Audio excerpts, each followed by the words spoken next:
Welcome, doctors, to this informative session designed to help you understand how to correctly write medications on prescription sheets in the UK healthcare system.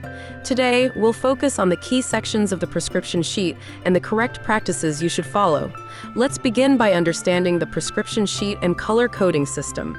The prescription sheet is a critical tool for non-verbal communication among the healthcare team, ensuring clarity and uniformity.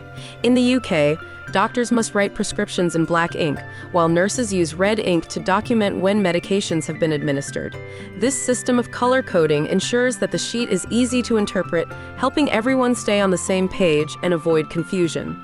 It's essential to maintain these conventions for safety and clear communication within the team. Next, let's talk about the once-only and pre-medication section on page 1 of the prescription sheet. This section is used for stat doses, loading doses, or pre-surgical and chemotherapy medications. For example, in a scenario where a patient needs a loading dose of antibiotics, this section allows you to document that high initial dose given to rapidly reach therapeutic levels. Once the therapeutic level is achieved, you can then switch to the maintenance dose, which should be documented in the antibiotics section of the prescription sheet. This helps maintain clarity between critical once-only medications and ongoing treatments. Another important example is the use of pre-surgery or pre-chemotherapy medications, where single doses are given to prepare the body for the procedure or treatment. Another significant scenario is for cases like premature rupture of membranes, or PROM. In such cases, dexamethasone is prescribed to promote fetal lung development. The dose is usually 6 milligrams every 12 hours or 12 milligrams every 24 hours over 2 days, and this too needs to be recorded in the once-only section. Now let's take a look at how to prescribe medication in the once-only or pre-medication section on page 1.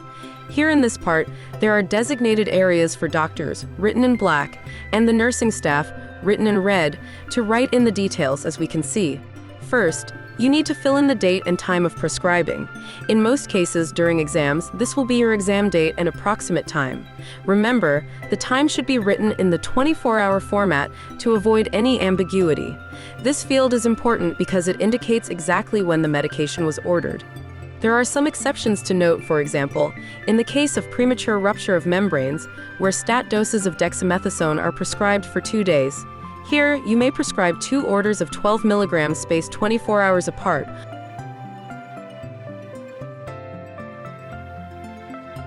or 6 milligrams spaced 12 hours apart. In such cases, it is essential to specify both the date and the time for each dose to ensure accurate administration.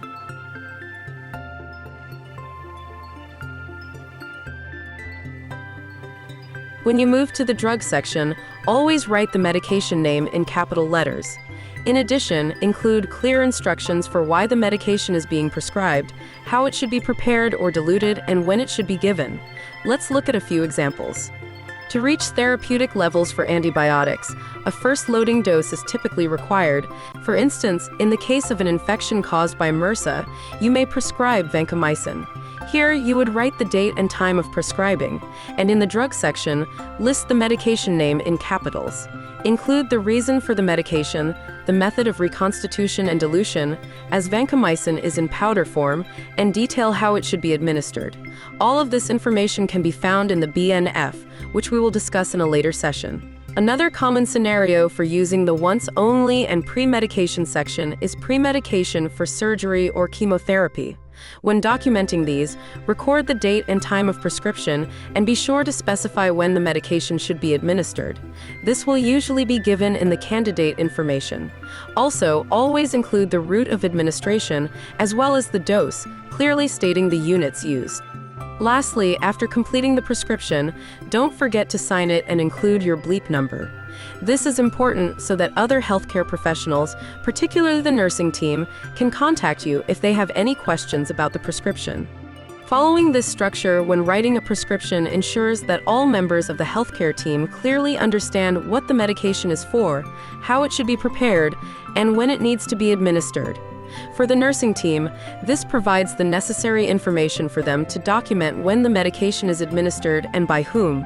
Understanding how to complete this section of the prescription sheet is essential for safe and effective patient care in the UK. Now that we've covered the once only and pre-medication section, let's move on to the final part of page 1 of the prescription sheet, the oxygen prescription section.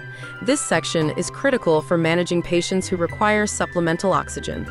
Start by filling in the dates in the top left-hand corner of this section. You will need to fill in the year as well. The top horizontal row is used for documenting the date. Start with the day on which the prescription is written, which in your case is the exam date. The vertical section is for the time. You can either tick the time of the day or write in the exact time depending on the requirement. If the oxygen is to be administered continuously throughout the day, circle all 4 time points, indicating that the patient requires oxygen around the clock. This is particularly useful for patients with severe hypoxemia.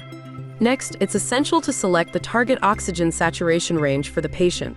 For most patients, this target is between 94% and 98% to ensure adequate oxygenation and tissue perfusion.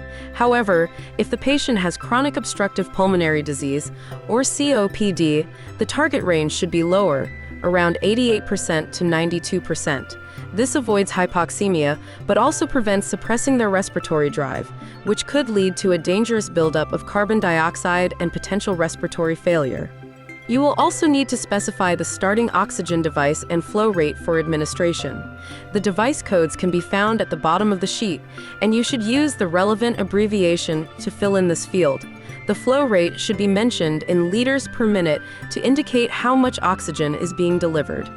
Furthermore, it is necessary to indicate whether the oxygen should be administered continuously or PRN, which means as and when required. Circle the appropriate option based on the clinical scenario. Before completing this section, ensure that you fill in your full name and signature, along with your bleep number, so that the nursing staff can contact you if any queries or issues arise.